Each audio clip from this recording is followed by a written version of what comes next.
Assalamualaikum warahmatullahi wabarakatuh. Anak-anak, hari ini kita berjumpa kembali, kita bertemu kembali untuk membahas materi pelajaran matematika. Jika kemarin kita telah membahas tentang penjumlahan pecahan biasa, pengurangan pecahan biasa, kemudian penjumlahan dan pengurangan pecahan campuran, pengurangan dan penjumlahan pecahan desimal, maka hari ini kita akan membahas tentang penjumlahan dan pengurangan bilangan persen atau pecahan persen. Bilangan persen atau pecahan persen secara umum artinya adalah per 100. Jadi misalnya kita mempunyai sebuah bilangan yang ada tanda persennya, maka arti dari bilangan tersebut adalah per 100. Contohnya seperti ini. Contoh nomor 1, 50%, ya, artinya adalah 50/100. Tanda persen, ya, pada sebuah bilangan itu digambarkan atau dituliskan dalam bentuk dalam bentuk angka 0, 2 dipisahkan dengan tanda garis miring, ya. Jadi 50%, persen ditulis dalam bentuk seperti ini. 0, 0, ini ada tanda garis miring ini. Perhatikan, 50% sama dengan 50/100. Jadi bentuk bilangan persen atau pecahan persen bisa langsung kita rubah menjadi bentuk pecahan biasa. Jadi 50% adalah 50/100. Ini belum bentuk yang paling sederhana. Jadi bentuk 50/100 masih bisa kita rubah kembali menjadi bentuk yang paling sederhana dari pecahan biasa. Jika kita sederhanakan, ya, pecahan biasa 50/100 bisa kita bagi masing-masing bilangan yang atas dan bawah, pembilang dan penyebutnya kita bagi masing-masing dengan bilangan 50, sehingga hasilnya adalah 1/2. Jadi bentuk paling sederhana dari 50/100 adalah 1/2. Bentuk paling sederhana dari bilangan 50% adalah 1/2 atau setengah.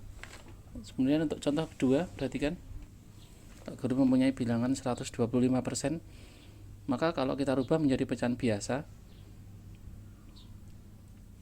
hasilnya adalah 125/100. Ya, bentuk 125/100 masih bisa kita sederhanakan, ya. Kita sederhanakan menjadi bentuk yang lebih sederhana dengan cara membagi bilangan 125/100 dengan bilangan 25. Pembilang dan penyebutnya masing-masing kita bagi dengan 25, maka hasilnya adalah 5/4. Bentuk pecahan 5/4 karena pembilangnya lebih besar daripada penyebutnya, maka bisa kita rubah menjadi pecahan campuran. Kalian masih ingat caranya kemarin, ya? 5/4 jika kita rubah menjadi pecahan campuran, hasilnya adalah, kita cari bentuk perkalian 4 dikali berapa yang hasilnya tidak lebih dari 5. Ya, kalau kita kalikan 1 hasilnya 4, kalau 4 kalikan 2 hasilnya 8, maka kalau dikalikan 2 sudah melebihi 5, berarti tidak kita pakai. Yang kita pakai adalah 4 kali 1, sehingga hasilnya 5 dibagi 4 adalah 1. Kemudian pembilangnya 1, penyebutnya 4, ya. 5 dibagi 4 hasilnya 1, dan sisanya 1/4. Jadi bentuk pecahan biasa atau pecahan campuran dari 125% adalah 5/4 atau 1/4.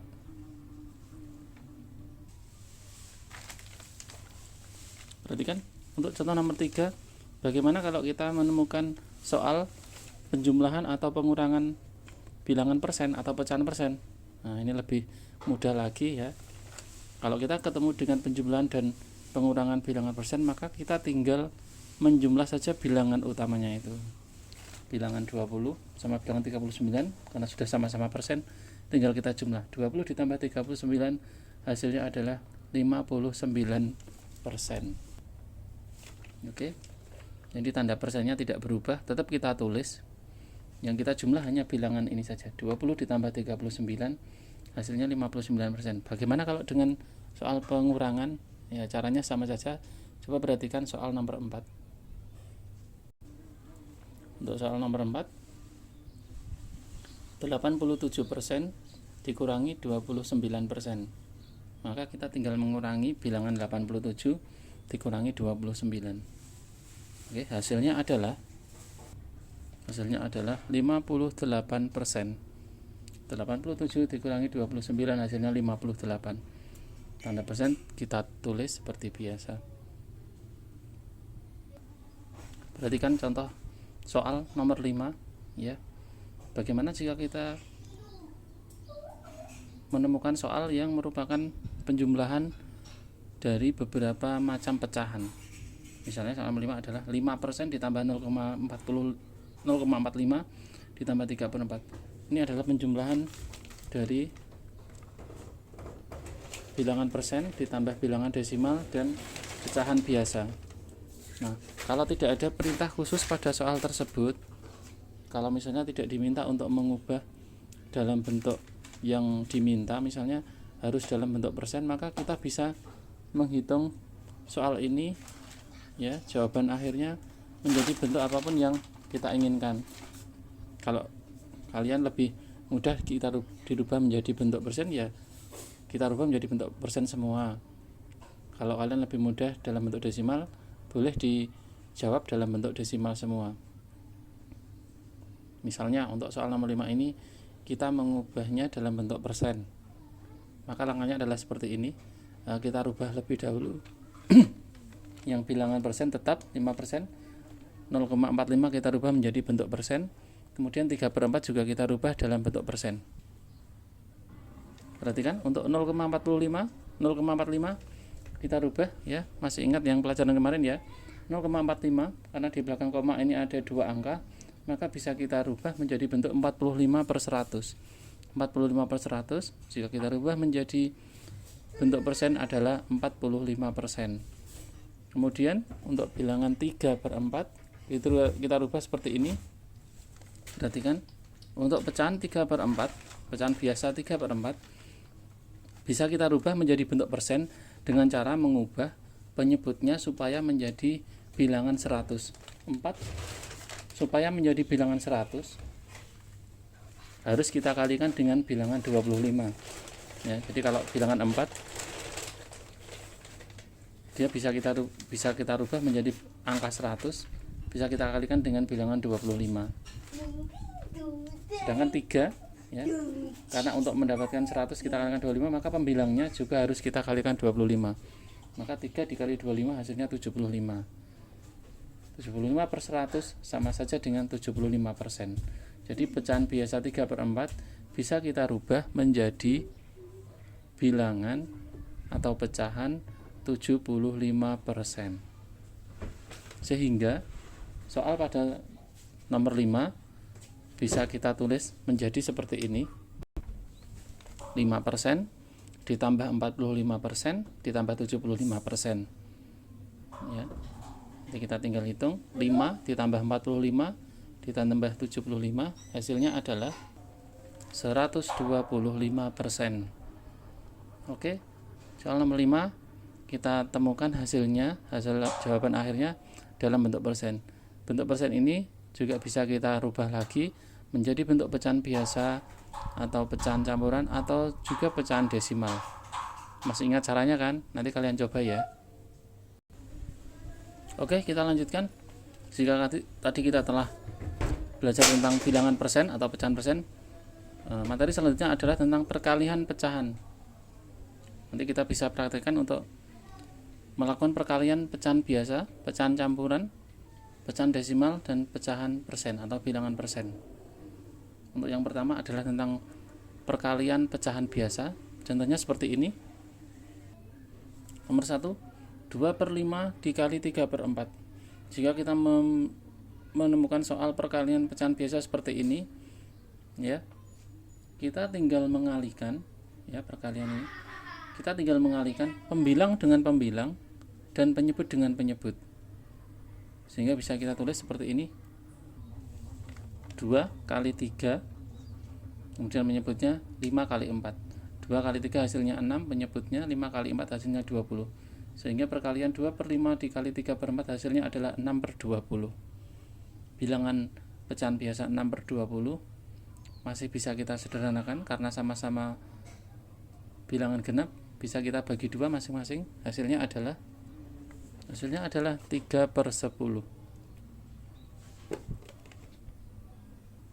Perhatikan soal nomor 2. Bagaimana kalau kita menemukan perkalian bilangan bulat dengan pecahan biasa? Contohnya 6 dikali 2/3. 6 bilangan bulat, ya. Sedangkan 2/3 adalah pecahan biasa. Bagaimana cara menyelesaikan soal seperti ini? Cara menyelesaikannya adalah kita rubah dahulu bilangan 6 menjadi bentuk pecahan biasa. Pecahan biasa yang tidak mengubah nilai dari angka atau bilangan 6 itu sendiri. Maka kita rubah menjadi bentuk pecahan biasa seperti ini. Menjadi 6/1 dikali 2/3. Ya. Kenapa kok harus kita rubah menjadi bentuk pecahan biasa 6/1? Ya. Kita rubah menjadi bentuk pecahan biasa 6/1 karena 6/1 dan 6 nilainya tetap, jadi tidak mengubah nilai. Jadi bilangan 6 pecahan 6/1 itu tidak mengubah nilai dari bilangan 6 itu sendiri. Dan tadi kan kita sudah menjelaskan bahwa untuk perkalian pecahan biasa caranya adalah dengan mengalihkan pembilang dengan pembilang, penyebut dengan penyebut. Sehingga bilangan 6 itu kita rubah menjadi pecahan biasa yang mempunyai pembilang dan penyebut. Penyebutnya adalah 1. Nah, dari bentuk ini kita bisa langsung mengalihkan antara pembilang dengan pembilang dan penyebut dengan penyebut. Hasilnya adalah seperti ini. Menjadi 12/3. 6 dikali 2 hasilnya 12, 1 kali 3 hasilnya 3.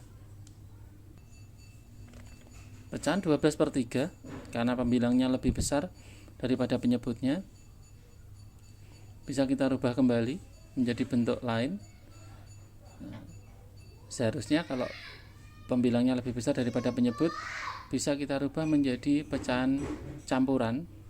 Tapi karena 12 dibagi 3 itu nanti hasilnya adalah habis, ya, habis dibagi 3, maka hasilnya adalah seperti ini.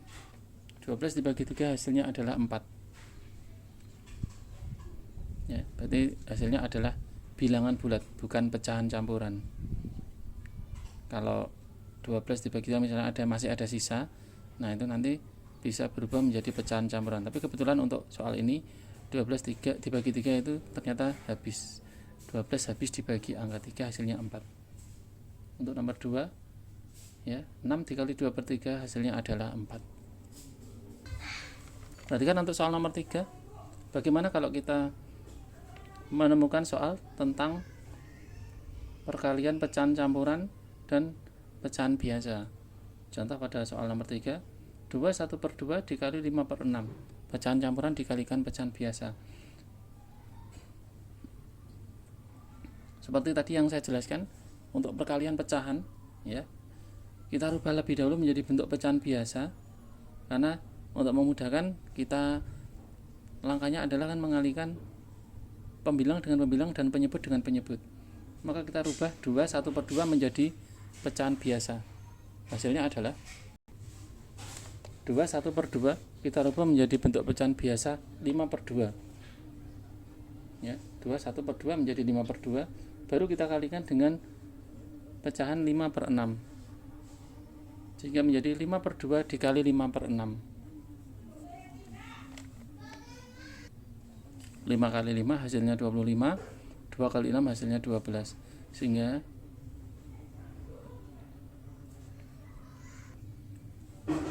25/12, ya, karena pembilangnya lebih besar daripada penyebutnya, bisa kita rubah menjadi bentuk pecahan campuran. Masih ingat caranya, ya? Kita cari perkalian 12. 12 dikali berapa yang hasilnya tidak lebih dari 25. 12 kali 1 hasilnya 12, 12 kali 2 hasilnya 24, 12 kali 3 hasilnya 36. Ya, kalau kita kalikan 3 ternyata hasilnya melebihi 25, maka yang kita pakai adalah 12 dikali 2 hasilnya 24. Maka hasilnya adalah, pecahan campurnya adalah 2. Ya. 12 dikali 2 hasilnya 24. Selisih antara 24 dan 25 adalah 1, maka 1 akan menjadi pembilang dari pecahan campuran ini. Hasilnya adalah 2 1/12. Penyebutnya tetap 12. Oke, anak-anak. Demikian materi kita untuk kali ini. Kita telah sampai ke materi perkalian pecahan. Besok akan kita lanjutkan lagi tentang pembagian pecahan. Oke ya, nanti kalian kerjakan beberapa soal yang Pak Guru berikan ya. Kita lanjutkan materinya pada pertemuan yang akan datang. Oke, terima kasih. Assalamualaikum warahmatullahi wabarakatuh.